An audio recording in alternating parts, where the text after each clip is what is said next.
Un entrepreneur libre paye pour des outils, il paye pour un savoir-faire, il paye pour de la main-d'œuvre, mais jamais pour de la motivation. Bonjour, je suis Sébastien Knight, entrepreneur libre, et chaque week-end, je partage avec vous les aventures de l'entrepreneur du dimanche. C'est-à-dire que je vous raconte les échecs, les embûches, les bévues que j'ai commises pour devenir un entrepreneur libre, afin que vous ne tombiez pas dans les mêmes pièges. Aujourd'hui, j'ai la chance d'avoir une entreprise qui est pérenne, elle existe maintenant depuis bientôt une dizaine d'années, une entreprise qui est rentable et surtout une entreprise qui me permet d'avoir une visibilité sur nos finances dans le proche et dans le plus lointain futur. Mais ça n'a pas toujours été le cas. En 2012, lorsque j'ai commencé à préparer mon voyage autour du monde avec ma compagne Cécile, j'étais un peu sur mon nuage parce que je venais de réaliser le plus grand lancement orchestré de mon secteur du marketing internet en francophonie. Et donc, j'étais convaincu que cette vague de vente que j'avais générée un peu plus tôt dans l'année allait me permettre facilement de gérer suffisamment de trésorerie pour rester à flot pendant mon voyage, et ce, même si je ne travaillais pas du tout pendant les 6 mois de mon travail. Malheureusement, peu de temps avant le début de notre voyage, je me retrouvais aux États-Unis dans une rencontre avec mon mastermind. Donc un mastermind, c'est un groupe d'entrepreneurs qui échangent régulièrement sur où est-ce qu'on en est, les stratégies pour avancer. Et j'ai reçu la question d'un des membres du groupe, tout simple, c'est alors, comment ça va les finances depuis ton dernier lancement? Donc, je me suis dit que j'allais faire un petit document, un petit récapitulatif pour pouvoir répondre à cette question. Donc mon idée était toute simple, j'allais regarder un petit peu par rapport au nombre de clients que j'avais, regarder aussi par rapport à combien de finances on avait de côté suite à ce lancement, puisqu'en général, quand on vient de faire un lancement orchestré pour un nouveau produit ou service, on a un afflux de trésorerie qui est important. Mon tout premier lancement orchestré, quand je dirigeais mon activité de coaching amoureux, m'avait permis de générer 16 000 € en une journée. Donc, je rechargeais toute la journée mon compte PayPal pour voir entrer les nouvelles commandes. 25 000 € en une semaine. Mon premier lancement orchestré en tant que le marketeur français, donc pour vendre une de mes formations, m'avait généré 150 000 € de trésorerie. Je me suis retrouvé début 2011 comme ça avec 150 000 € sur un de mes comptes comme ça à la Société Générale. J'ai fait une capture d'écran en disant « je suis millionnaire en francs ». J'étais tout content. Et donc là, comme en 2012, je venais de générer un lancement qui était nettement supérieur à celui que j'avais fait au tout début en 2010, mais nettement supérieur, je me disais, mais là, je dois être en train de nager, de me noyer dans l'argent, clairement. Et donc, mon plan, c'était d'aller voir sur la banque, regarder combien on avait et imaginer quel tsunami supplémentaire de trésorerie j'allais pas tarder à recevoir. Quelle n'a pas été ma déception de constater que ce tsunami de trésorerie était plutôt un désert du Sahara de trésorerie et qu'en fait, bizarrement, il n'y avait pas tant d'argent que ça sur le compte. Donc, je suis retourné à mon mastermind, j'aurais dit, écoutez, c'est bizarre, je sais pas, je viens de faire le lancement et tout, mais il n'y a pas tant de sous que ça en fait en banque. Bon. Et là, j'ai pris un peu la douche froide parce que parmi les personnes qui étaient présentes dans la salle, donc il y avait Jeff, c'était un mastermind organisé par l'expert marketing américain Jeff Walker. Et donc il y avait une trentaine de personnes autour de la table en U comme ça. Et c'est un peu la douche froide parce que j'ai reçu quelques commentaires, notamment 2 phrases qui m'ont marqué. Une phrase d'un consultant qui s'appelle Ridgely qui m'a dit écoute Sébastien, tu as l'intention de partir faire le tour du monde sans connaître tes chiffres. Moi, je ne vais même pas aux toilettes sans connaître mes chiffres. Je connais mes chiffres, mais tout le temps. Je sais où j'en suis de trésorerie, où j'en suis de mes ventes, où j'en suis du nombre de prospects qui se sont inscrits aujourd'hui. Et toi, en fait, tu ne sais rien et tu es un peu complètement dans le noir. En général, quand on est dans le noir, on est sur le point de percuter un iceberg. Donc déjà, ça m'a calmé. Deuxième commentaire, ça a été celui de Don Crowther. Don Crowther est expert en médias sociaux et donc quelqu'un très connu là-bas. Et lui, quand ça a été son tour de prendre le micro, il a dit Sébastien, écoute, je pense que tu vas nous envoyer un email depuis l'Afrique du Sud au milieu de ton voyage autour du monde disant j'ai déclaré faillite si tu ne redresses pas la barre tout de suite. Et c'est là que ça m'a vraiment frappé. Je dis, ok, mais en fait, effectivement, j'y connais rien aux finances de mon entreprise. Je sais faire le marketing, je sais vendre les produits, je sais enseigner le marketing et enseigner comment vendre les produits, mais une fois que le produit est vendu et que la formation est donnée et que l'argent est rentré, en fait, à ce stade, je n'y connaissais mais absolument rien, en fait, à l'argent même. Et comment faire pour le garder, comment faire pour l'investir, comment faire pour le faire grandir, et pas juste le faire disparaître. Le dépenser, ça je savais, je maîtrisais bien le sujet, mais je ne savais même pas où allait l'argent. Et s'il y a deux questions graves, dont il est grave de ne pas connaître la réponse, la première c'est ne pas savoir d'où vient l'argent. Et ça m'est aussi arrivé dans mon parcours d'entrepreneur de ne pas savoir quel produit ou service en fait génère du bénéfice et quel produit ou service nous fait perdre du temps et de l'énergie. Donc si vous ne savez pas d'où vient l'argent, vous avez des problèmes.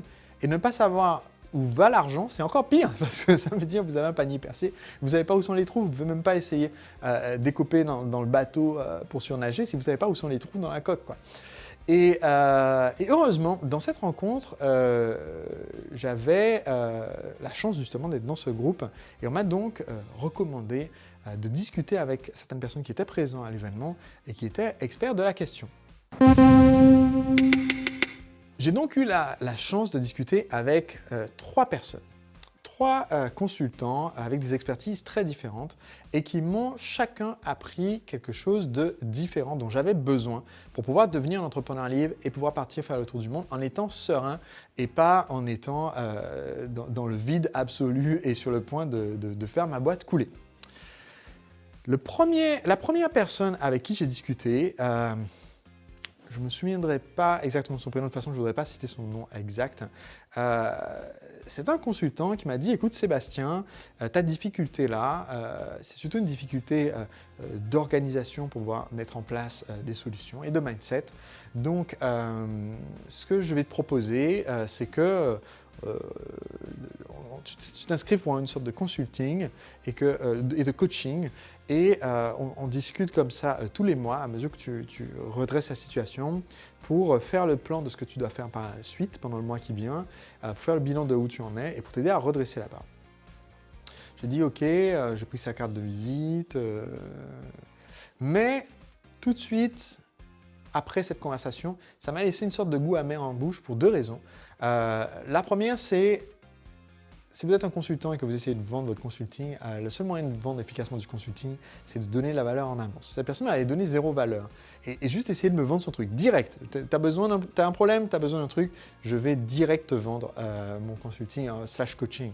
Et je me suis rendu compte en fait, du coup j'ai aucune preuve que le mec sait de quoi il parle, qu'il y a de la substance derrière. Et la deuxième, je me suis rendu compte que même quand je reprenais mes notes de tout ce qu'il m'avait dit et ce qu'il proposait de faire, je me suis rendu compte qu'effectivement, en termes de substance, il y avait un problème. Ce qu'il me proposait, en fait, c'était du coaching généraliste. Hein. C'est-à-dire, il me proposait de se voir pour discuter de la situation et discuter de ce que je vais faire, mais il n'avait pas d'outils, de framework, il n'avait pas de process à mettre en place, il n'avait pas une expérience spécifique pour des entreprises de mon genre qui avaient des difficultés comme la mienne. Il avait juste un savoir-faire, on va dire, générique de coach. Et c'est là que j'ai pris une décision qui m'a servi après, et qui je pense me servira toute ma vie. J'ai pris la décision suivante qui est je refuse de payer pour de la motivation. J'accepte de payer pour de l'expertise, j'accepte de payer pour des méthodes, j'accepte de payer pour du savoir-faire, j'accepte de payer aussi même pour de la main-d'œuvre. Donc, que quelqu'un me donne la méthode pour que je fasse moi-même, il n'y a pas de souci. Que quelqu'un me dise qu'il a la méthode et qu'il va faire et mettre en place, il n'y a pas de souci. Mais payer quelqu'un pour que cette personne m'aide, moi, à faire ce dont j'ai déjà, moi, la méthode en moi-même, c'est la façon la plus simple de gaspiller de l'argent, en fait. Payer pour être motivé, ça veut dire qu'on a un problème plus profond derrière, quoi. Vous savez quoi, si vous savez quoi faire, vous n'êtes pas en train de le faire, c'est sur ça qu'il faut travailler en fait. Pas avoir un coach qui vous dise « Bon, tu sais quoi, fais ce que tu sais que tu dois faire ». Non. Donc, première décision, je ne paierai jamais pour la motivation.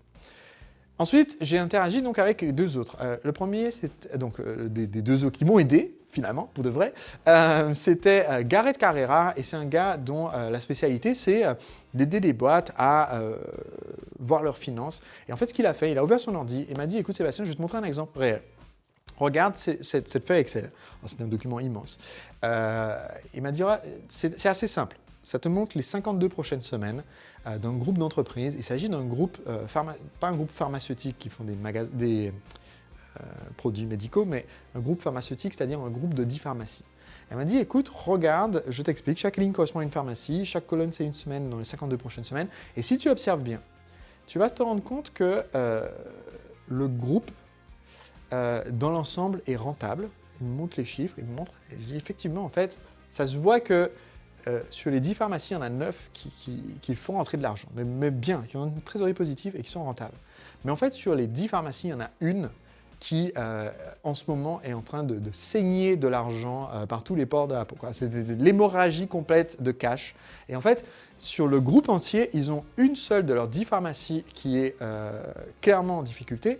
Mais en fait, cette pharmacie, à elle seule, à cause de ses problèmes de trésorerie, pas à cause de la rentabilité, mais à cause de la trésorerie. C'est-à-dire, le groupe continue de gagner de l'argent en théorie, mais comme la pharmacie qui a des problèmes perdent de l'argent en ce moment, là, tout de suite, peut-être pas toute l'année, mais là, maintenant, ils sont en train de perdre de l'argent tellement vite que ça risque de couler tout le groupe avant que le bénéfice se matérialise plus tard. C'est-à-dire, ça ne sert à rien de gagner 1 million d'euros par an, et si au début, si là, maintenant, entre maintenant et les 4 prochains mois, vous devez sortir tellement d'argent pour financer cette unique pharmacie qui perd de l'argent que la banque ne va pas vous suivre et la boîte va devoir déclarer faillite avant que vous soyez payé de vos profits que vous devriez générer plus tard dans l'année. Et quand il m'a montré ça, il m'a dit, écoute Sébastien, ce que tu dois retenir de ça, et ce que j'ai retenu, c'est très clair, tu dois savoir en fait quelle est la saisonnalité de ton entreprise, à quel moment l'argent rentre, quel est le décalage entre le moment où tu sors l'argent et le moment où l'argent rentre, parce que si tu ne sais pas cela, si tu n'as pas ce prévisionnel, tu vas droit dans le mur. Et donc, on a fait ensemble mon prévisionnel. Quand on a fait le début, je dis, mais regarde, là, sur les 2 prochaines semaines, ça va, on encaisse plus d'argent qu'on en sort. Il m'a dit, un prévisionnel de 2 semaines, ça ne sert à rien. On a continué à le faire, et là, je m'aperçois, mais dans 6 semaines, on sera dans le rouge le plus absolu. On sera, je pense que c'était l'ordre de grandeur de 100 000 euros de découvert, ce qui est quand même un bon gros découvert. Hein. Même quand on a une bonne relation avec la banque, j'avais un découvert autorisé de 15 000 euros quand même. Mais on était bien en dessous. Et il m'a dit, voilà, maintenant au moins tu sais ta fenêtre de temps sur laquelle tu dois redresser la barre en fait. Là, tu as 6 semaines pour sauver la baraque en fait. Et donc ça a été une grosse révélation. L'importance de connaître la saisonnalité des affaires, connaître le timing des entrées et des sorties, afin de pouvoir les gérer sans se retrouver sur la paille. Et la deuxième conversation, ça a été avec Annie Pratt, dont j'ai déjà parlé sur ma chaîne YouTube, et qui est en fait, son expertise à elle, elle est PDG intérimaire. Qu'est-ce que ça veut dire? Ça veut dire CEO for Hire en anglais. C'est des gens qui arrivent, vous avez une boîte qui fait, donc elle, sa spécialité, c'était des boîtes entre 10 millions et 75 millions de chiffre d'affaires par an, mais qui ont des difficultés. Et donc on fait appel à elle, elle vient, elle prend le poste de PDG, elle sauve la boîte, elle réorganise à quels produits on va vendre, à qui on va s'adresser, etc. Et tout. Elle forme l'équipe en place, elle forme un remplaçant, et une fois que la boîte est redressée, elle met un autre PDG à sa place et elle s'en va comme Lucky Luke dans Le Sauver les couchants en ayant sauvé la situation. Elle a fait ça en fait pendant toute sa carrière en fait, dans des dizaines d'entreprises. Et donc du coup, elle m'a montré en fait qu'est-ce que je devrais recevoir comme information du comptable, qu'est-ce que je dois savoir et comprendre sur le plan financier de l'entreprise, de comment est-ce qu'on fait rentrer du profit, où est-ce qu'on est en train de perdre de l'argent, qu'est-ce que c'est que les payables et les recevables, en français, ça a des noms différents, mais du coup j'ai appris tout ça en anglais, la balance AG, on appelle ça, et le fichier donc, de vos créanciers. J'ai appris tous les concepts en anglais, hein, du coup. Hein, et donc, le fait que si vous payez les fournisseurs en avance avant qu'ils vous fournissent le service, mais que vous encaissez vos ventes après que les clients aient reçu vos services à vous, vous avez un gros problème financier. Et donc, que le but, évidemment, c'est d'arriver à faire l'inverse, c'est-à-dire que vos clients vous payent avant que vous fassiez le service. Donc, si vous êtes prestataire, par exemple, on vous paye une avance avant que le service ait lieu et que vos fournisseurs, vous les payez après qu'ils aient fait le service, de façon à essayer de réduire l'écart entre le moment où l'argent sort et l'argent rentre, et si possible, faire que ça soit synchro, et même si possible, faire que l'argent rentre avant de sortir, ce qui fait que vous êtes en avance de trésorerie. Et ça, je l'ai appris dans cette interaction. Ça m'a sauvé. Si je n'avais pas participé à ce mastermind à 3 mois de partir faire mon tour du monde, j'aurais effectivement peut-être déclaré faillite depuis l'Afrique du Sud. Et si je n'avais pas appris cette leçon aussi de je ne payerais pas pour de la motivation, eh bien j'aurais sûrement gaspillé de l'argent en fait à payer quelqu'un juste pour me dire tu sais quoi faire, fais-le. Ce qui je pense est un gâchis d'argent. Et quand on est dans une situation difficile, gâcher de l'argent, c'est pas utile. Dépenser de l'argent et investir de l'argent, c'est utile si on le fait dans les bons outils, dans la formation dont on a besoin pour comprendre comment faire. Et par exemple, j'ai des personnes qui rejoignent ma formation La Machine à Vendre et qui disent, mais voilà, notre boîte était dans des difficultés. J'ai reçu un témoignage l'autre jour, un centre de CrossFit, il disait, voilà, on ne savait pas comment faire, on était dans des difficultés financières, on a été obligé de faire un prêt à la banque pour renflouer un peu la boîte. Et ils ont quand même investi de cet argent qu'ils avaient en petite quantité pour se former, pour apprendre à faire le marketing. Et c'est en apprenant à faire le marketing qu'ils ont sauvé la boîte. Ça, c'est pertinent. Par contre, si au lieu de donner de la formation, je donnais que comme conseil, faites ce que vous savez déjà faire, ça serait du gaspillage. Et pour moi, c'est pas ce qu'on veut faire quand on est entrepreneur libre et qu'on veut être pérenne financièrement. On se retrouve dimanche prochain pour un autre épisode de l'entrepreneur du dimanche. D'ici là, si vous n'êtes pas abonné, sachez que je vous envoie gratuitement chaque semaine en version audio et en version vidéo les nouveaux épisodes. Si vous suivez simplement le lien que j'ai mis dans la description de l'épisode d'aujourd'hui. Donc cliquez ce lien. Abonnez-vous, c'est gratuit et je vous enverrai les prochains épisodes gratuitement. Et si vous n'avez pas encore lu mon livre, Le secret des entrepreneurs libres, sachez que vous pouvez commencer à le lire dès maintenant pour savoir justement comment faire ce marketing qui fait rentrer de l'argent que vous allez pouvoir plus tard investir et qui vous permet aussi de vous libérer du temps. Eh bien, je vous permets en ce moment de démarrer votre lecture du livre sans dépenser un centime. Toutes les infos sont dans la description de l'épisode d'aujourd'hui. À très vite, on se retrouve dimanche prochain.